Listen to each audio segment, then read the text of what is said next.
নমস্কাৰ। আজি এটা নতুন অনুষ্ঠান ৰাজনৈতিক প্ৰেক্ষাপট। আজি ৰাজনৈতিক প্ৰেক্ষাপটৰ অতিথি হিচাপে উপস্থিত আছে নুৰ মহম্মদ ডাঙৰীয়া। আহকচোন তেওঁ সৈতে চিনাকি হওঁ। আপোনাৰ পৰিচয় দিয়কচোন। নমস্কাৰ, মোৰ নাম ফাৰুক নুৰ মহম্মদ। হয়, মই চামগুৰি সমষ্টিৰ অন্তৰ্গত উত্তৰ কাটল গাঁও পঞ্চায়তৰ কংগ্ৰেছৰ কাউন্সিলৰ হওঁ। তেওঁ কিছুদিন আগতে তেওঁ বিজেপি যোগদান কৰিছে। তেওঁ বহুত দিন তেওঁ কংগ্ৰেছৰ লগত জড়িত হৈ আছিলে। তেওঁ কংগ্ৰেছী হিচাপে পৰিচিত উত্তৰ খাটল বৃহত্তৰ অঞ্চলত। আপোনাৰ গম পাইছে খাটল হ'ল ৰূপহীঘাট সমষ্টি এটা কংগ্ৰেছৰ দুৰ্গ। এতিয়া নতুনকৈ আকৌ নগাঁও লোকসভাত সমষ্টি অন্তৰ্ভুক্ত হৈছে। আহকচোন তেওঁক কি কাৰণত তেওঁ বিজেপিত যোগদান কৰিলে আপুনি? আপুনি কোৱা মতে কংগ্ৰেছৰ দুৰ্গ হয় আমাৰ উত্তৰ কাটল জিপি। হয়, আমি 5 বছৰমান কংগ্ৰেছৰ কাউন্সিলৰ হৈ আছিলোঁ। চিম্পল এক্সাম্পল এটা, যেতিয়া আমি ব্লকত সোমালোঁ নতুনকৈ, কংগ্ৰেছৰ দিনত হেৰি নাছিলে 15 ফাইনেন্স। যেতিয়া আমি কাউন্সিলৰ সংগঠন মিলাই পেলাই যে হাইকোৰ্ট কৰিছিলোঁ, তেতিয়া এটা আমাক এই বিজেপি চৰকাৰে বহুত উপকাৰ কৰিছে। 15% আমাক 15 ফাইনেন্সৰ হেৰি দিছে, টকা দিছে। তাৰ পৰা কিবা এটা লাভালাভ হৈছে। এইটো এটা এক্সাম্পল। আৰু 2 নম্বৰ কথা হৈছে, বিজেপি চৰকাৰে ক'বলৈ হ'লে অগণন হেৰি দি আছে আঁচনি। অৰুণোদয়ৰ পৰা আৰম্ভ কৰি ৰাস্তা ঘাট চৰকাৰী চাকৰি বহুত দিছে। তাৰ পৰা মগ্ন হৈ বিজেপিত জইন কৰিছে। লোকসভা নিৰ্বাচন 24 চাপে আহিছে। এইবাৰ নগাঁও লোকসভা চিটটো তিনিগুণীয়া যুঁজ হ'ব বুলি সকলো সাধাৰণ জনতাই কৈ আছে। বিজেপিৰ পৰা দিছে সুৰেশ বৰা ডাঙৰীয়া, কংগ্ৰেছৰ পৰা দিছে প্ৰদ্যুৎ বৰদলৈ, আৰু ইউডিএফৰ পৰা দিছে আমিনুল ইছলাম। নগাঁওবাসী ৰাইজে এতিয়া কৈছে এবাৰ তিনিগুণীয়া যুঁজ হ'ব। আপুনি কি কয়? একচুৱেলি এইটো ৰং। কোনো যুঁজেই নহয় বিজেপিৰ লগত। এতিয়া মাইনৰিটি প্ৰায় আমাৰ 50% মানুহে বিজেপিত ভোট দিব ফাইনেল। কোনো যুঁজেই নহয়। আৰু অগণন ভোটত জয় হ'ব এই সুৰেশ বৰা ডাঙৰীয়া। আৰু নগাঁৱৰ সাংসদ মহোদয় প্ৰাক্তন সাংসদ মহোদয় প্ৰদ্যুৎ বৰদলৈ কৈছে এবাৰ যুঁজখন কংগ্ৰেছ আৰু ইউডিএফৰ মাজত হ'ব, বিজেপি ফেক্টৰ নহয়। আৰু সংখ্যালঘু নগাঁৱত লোকসভাত 60% আছে, কিন্তু 60% এবাৰ কিন্তু কৈছে 50 দিলেও কিন্তু এবাৰ কংগ্ৰেছ জয়ী হ'ব। এই ক্ষেত্ৰত আপুনি কি কয়? একচুৱেলি বিলকুল মিছা কথা। প্ৰদ্যুৎ বৰদলৈ লাম্পা লেকচাৰ মাৰি লাভ নাই। আমি মাইনৰিটি জাগি উঠিছোঁ, ফাইনেল বিজেপি জিকিব। কোনো হেৰি নহয়, যুঁজি নহয়। কংগ্ৰেছ একো যুঁজ নহয়। কিন্তু খাটলবাসী ৰাইজে মোক কৈ আছে আপুনি সুবিধাবাদী নেতা। কৈছে সুবিধাৰ কাৰণত আপুনি যোগদান কৰিছে বিজেপিত। কি কয়? সুবিধা ল'বৰ কাৰণে নে আঁচনি কি কাৰণত আপুনি যোগদান কৰিছে? একচুৱেলি মানুহে ৰাজনীতি খেলিলে সুবিধা অসুবিধা নেতা বুলি ক'বই। ইয়াত কাৰণ আছে। কাৰণ একচুৱেলি চাক, দুখীয়াৰ পৰা আৰম্ভ কৰি সকলো বস্তু বিনামূলীয়া পাই আছে।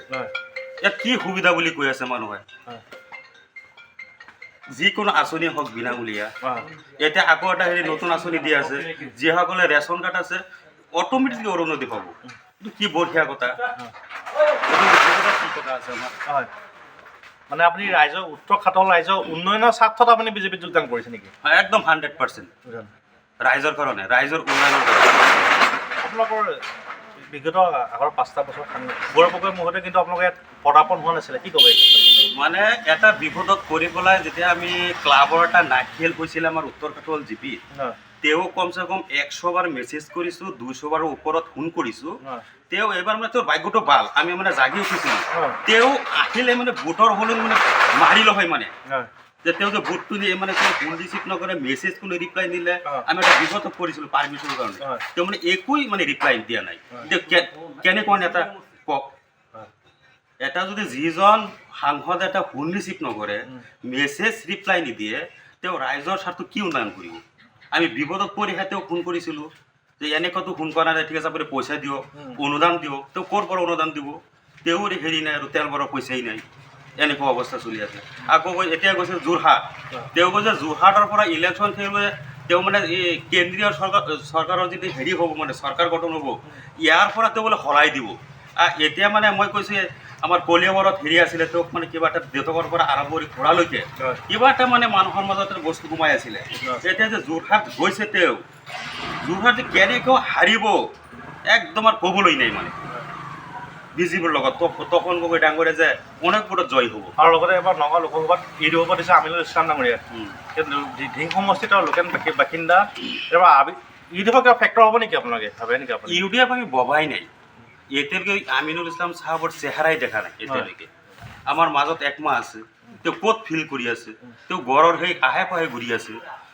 আমাৰ কমচে কম 8টা সমষ্টি আমাৰ সাংসদ মানে লোকসভা তেওঁ ক'ত ফুৰি আছে আমাৰ ধৰক চামাগুৰি হৈছে মাইনৰিটি সমষ্টি তেওঁ সেই মাইনৰিটি ভোটহে বিচাৰি আছে ইয়াতে আমি চেহেৰাই দেখা নাই তেওঁ কি ৰাজনীতি হ'ব একো ফেক্টৰ নহয় বিজেপিৰ লগত এবাৰ যুঁজখন কিন্তু বিজেপিৰ লগত কাৰণ নহয় বিজেপিৰ কোনো প্ৰব্লেমেই নাই বিজেপিৰ লগত আগন্তুক দিনত আপুনি কেনেকুৱা কৰিব বা আগৰ সুবিধা লৈ কি বেলেগ দল যোগ কৰিব মানে কি বিজেপি হৈ থাকিব মানে এতিয়া যিটো দল মানে দল এটা আছে পেচা যেতিয়া নিজ স্বাৰ্থৰ কাৰণে দল সলনি কৰে মই তেনেকুৱা মনোভাৱ লৈ মানে দলটো সলনি কৰা নাই 5 বছৰ ভুগিছোঁ ৰাইজৰ একো কৰিব পৰা নাই এতিয়া ফিল্ডত গ'লে মানুহৰ তাত গ'লে মানে যেতিয়া মই কংগ্ৰেছত আছিলোঁ গালি গালাজ দিয়ে এতিয়া বিজেপিত উঠিলোঁ চাওঁ বিজেপিতো এনেই বিনামূলীয়া আঁচনি দিয়ে আছে আমিও হেল্প কৰিম কৰাৰ পিছত অলপ ৰাইজে